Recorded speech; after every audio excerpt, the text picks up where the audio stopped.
One great thing about having longtime patrons like Ryder Rohan who have mained the same faction for a long time is we get to explore matchups and how they've changed. Specifically today, we're going to be looking at High Elves versus Beastmen. Of course, Ryder Rohan is well-known High Elf main, fairly solid player with the faction, and this is one matchup where I used to regularly give him an absolute thrashing. But nowadays, things are fairly different. The changes to High Elves' martial prowess flipped this matchup a lot more than I initially thought it would. Some of their cost reductions as well makes their units just more cost-effective overall. You can go a little bit wider in this matchup and generally have a pretty good time. So let's take a look at the build he has specifically that I've tried several times to beat. This is probably my best attempt. We'll see if I'm actually able to succeed or not. 4 Reaver Archers for some skirmish cavalry. He's got 3 Phoenix Guard in the center, going to be juicy targets for my Cygors. We've got 5 Lothern Sea Guard, Tyrion leading the way, and a Life Mage. For the Beastmen here, for myself, 5 Ungor Spears, double Cygor, including the Regiment of Renown, with Morgr for a nice spread defense. Some mobile attack units as well, with Harpies up in the sky, and over here in the forest, we've got some Chaos Warhounds, regular Warhounds, Centaurs with throwing axes, and a couple of Razorgore herds with a Bray Shaman of Shadows. So let's get things rolling here. Bray Shaman of Shadows, of course, coming in with, we've got Melkos Mystifying Miasma and Enfeebling Foe. I figured Tyrion was going to be a pick, so I want that Enfeebling Foe to nerf his stats, and of course, Melkos is going to be a great way to deal DPS these Phoenix Guard over time and kind of delay their advance. The idea here is I want to try and kind of break up Ryder Rohan's formation as much as possible, try and hit and run attack where I can. The issue is that these Sea Guard is great hybrid units, probably the best, most cost-effective hybrid units in the game in terms of infantry skirmish. They're going to be able to defend just fine, and the Centaurs end up kind of just taking some damage and not really doing too much of the throwing of their axes. Also taking some damage on these Harpies, which are not crazy cheap. I'm going to try and get in here and go 2v1 on some Reaver Archers, but this sort of density, since all these Reaver Archers are formed up here together, they can protect each other to a large degree. As one pulls away, the other ones can move forward, create a nice arc of fire, and continue firing in there. Speaking of firing in, these poor Phoenix Guard are continuing to just take beatings. We're going to feed a couple of Ungor Raiders, or sorry, Ungor Spearmen here. I know they're not greatest units. They're not really meant to succeed fighting here, but somehow, not really sure how to be honest, but Ryder Rohan manages to get Tyrion all the way up and around. He's attacking the Eye of Morslip, done a significant amount of damage to him.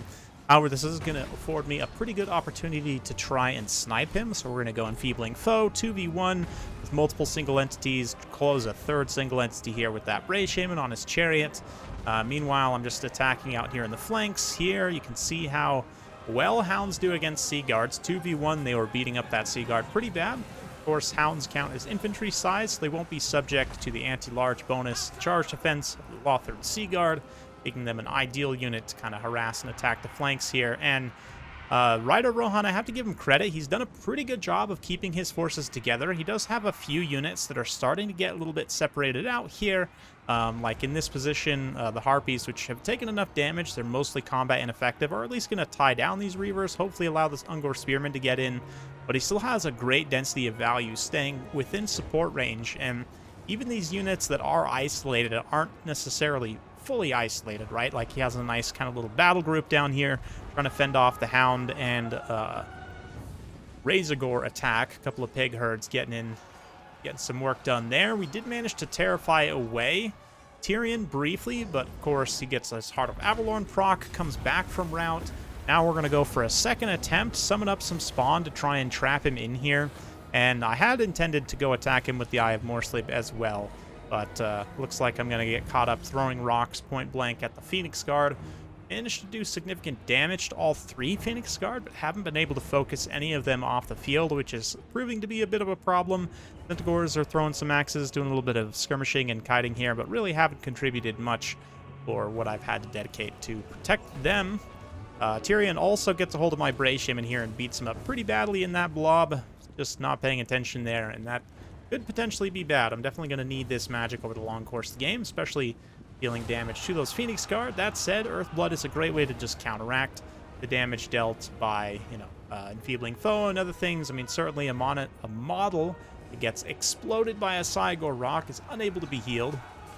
But here we're going to catch out some more Sea Guards in the woods. Great situation for me with the pigs and the dogs. Tearing down this cavalry away from any prying eyes, spears.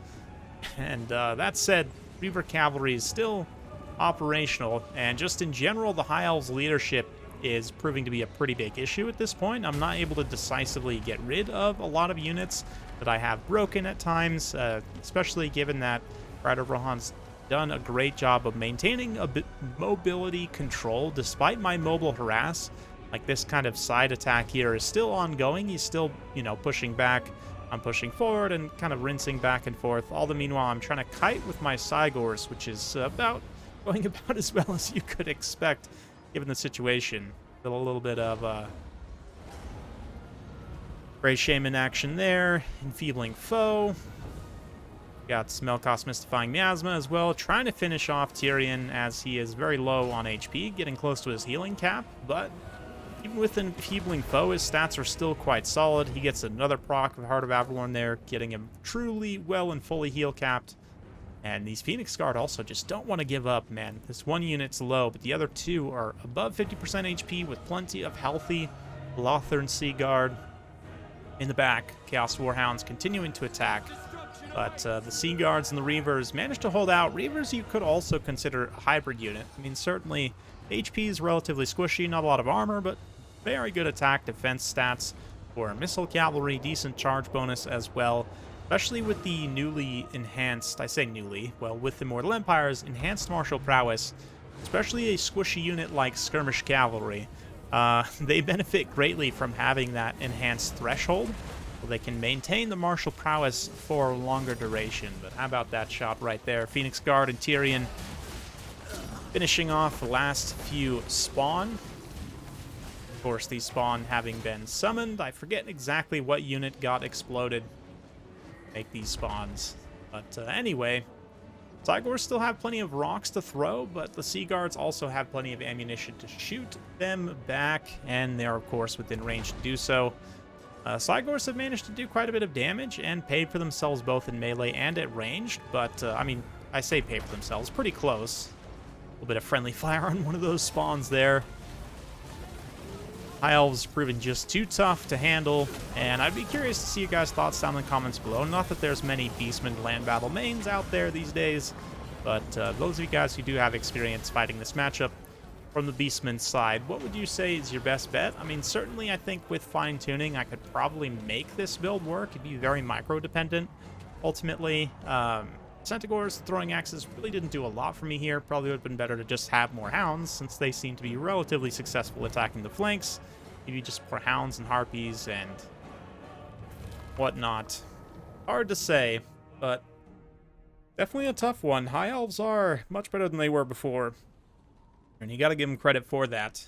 Certainly has flipped at least this match up. Probably some others, but for myself, I mean, yeah, the caster does okay. The Cygors, I kind of think I'm on the right track here to a degree. At the same time, with more sort of light mobile attack units, I might not have the tools to deal with heavy cavalry. Not that these Centaurs with throwing axes would help a ton there either, honestly. Yeah, just more Razor Gores or Warhounds or some combination of those. The Harpies also really didn't do a ton for me. Might be nice to have if you do use up all of your Razor Gore and Hound slots. Maybe just one or two like I have here as kind of an additional support for that mobile attack situation. But even still, it's going to be tough. And arguably with Rider Rohan making a mistake, almost letting Tyrion get sniped, I still was not able to finish him off. Got 3,000 damage value, beating up various Cygors. The Phoenix Guard tank damage. I mean, they eat lots of damage. Don't really do a lot in return, but their presence is enough. And the Lothern Sea Guard, they're secretly the ones actually doing the damage here. And I think in hindsight, I might actually throw rocks initially at the Lothern Sea Guard, since I can pretty much kite the Phoenix Guard with the Cygors in the late game.